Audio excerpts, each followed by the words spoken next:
Good afternoon students. Economics में आज का हमारा टॉपिक क्या है? जनसंख्या की गुणवत्ता।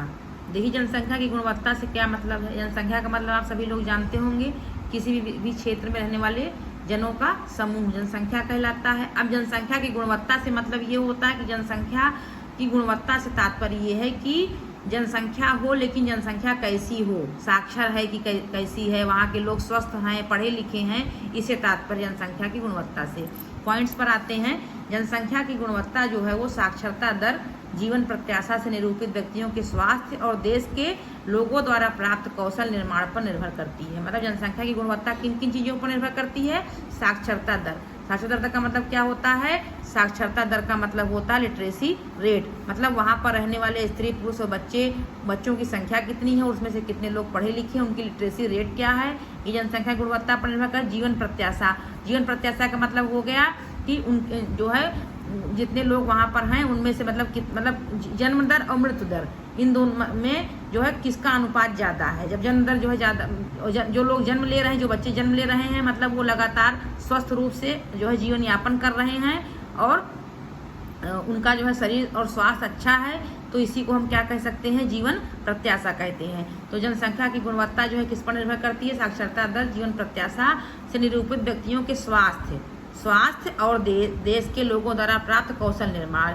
जाहिर सी बात है, जहाँ के व्यक्ति लोग जो है स्वस्थ रहेंगे तो वहाँ का देश भी जो है वह देश और वह समाज भी जो है आगे चल करके विकास की ओर अग्रसर होगा, और स्वस्थ व्यक्ति ही जो है किसी भी क्षेत्र में कौशल प्राप्त कर सकेंगे, और कौशल प्राप्त करके जो है वो जो है देश की आगे आर्थिक विकास में अपना योगदान देंगे। तो जनसंख्या की गुणवत्ता जो है किस पर निर्भर करती है? साक्षरता दर पर, जीवन प्रत्याशा से निरूपित व्यक्तियों के स्वास्थ्य और देश के लोगों द्वारा प्राप्त कौशल निर्माण पर निर्भर करती है।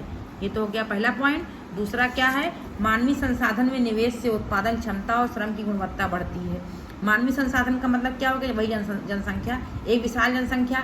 हमने आपको बताया था किसी कारोबार को हम शुरू करते हैं उसमें हम इन्वेस्टमेंट करते हैं, उसी प्रकार जो जनसंख्या में भी इन्वेस्टमेंट होता है। उसमें कैसा होता है कि जो व्यक्ति जिस लायक हो उसको उस तरीके की ट्रेनिंग दे करके जो है बाद में उसको उस क्षेत्र में उतारा जाए। तो मानवीय संसाधनों में निवेश से उत्पादन क्षमता बढ़ती है और श्रम की गुणवत्ता भी बढ़ती है। स्वास्थ्य सेवा और शिक्षा इस निवेश के महत्वपूर्ण अंग है। स्वास्थ्य सेवा और शिक्षा, स्वास्थ्य और इस निवेश का सबसे महत्वपूर्ण हिस्सा क्या है? स्वास्थ्य सेवा है और शिक्षा है, इसके महत्वपूर्ण अंग हैं।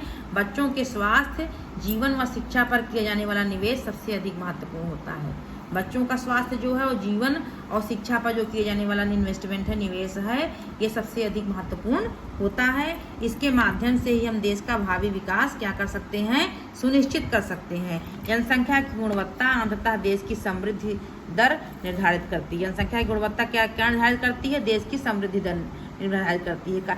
जाहिर सी बात है, अगर जो है जनसंख्या गुणवत्तापूर्ण रहेगी, गुणवत्ता का तात्पर्य क्या है? लिटरेसी रेट अच्छी रहेगी, जीवन प्रत्याशा बढ़िया रहेगी, लोगों के स्वास्थ्य अच्छे रहेंगे, लोग जो है कौशल से परिपूर्ण रहेंगे, तो जनसंख्या क्या कहलाएगी? गुणवत्तापूर्ण जनसंख्या कहलाएगी। और ऐसी गुणवत्तापूर्ण जनसंख्या से ही देश की समृद्धि दर भी निर्धारित होती है। साक्षर और स्वस्थ जनसंख्या किसी भी देश की परिसंपत्तियाँ होती हैं।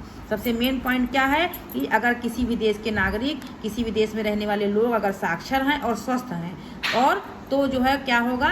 उस देश की असली संपत्ति होती है, क्योंकि किसी देश की असली संपत्ति उसके नागरिक होते हैं, लेकिन ऐसे नागरिक जो साक्षर हैं और स्वस्थ भी हैं तो वह जो है देश निरंतर आगे जो है बढ़ सकता है। तो ये पॉइंट्स जो है, ये आप आज का जो टॉपिक है आपका जनसंख्या की गुणवत्ता, इसको आप लोग वीडियो के माध्यम से जो है समझेंगे और इसका नोट्स भी कॉपी में लिख लेंगे। ये आप लोगों का वर्क जो है फिर नेक्स्ट डे देखा जाएगा। आज के लिए इतना ही, धन्यवाद।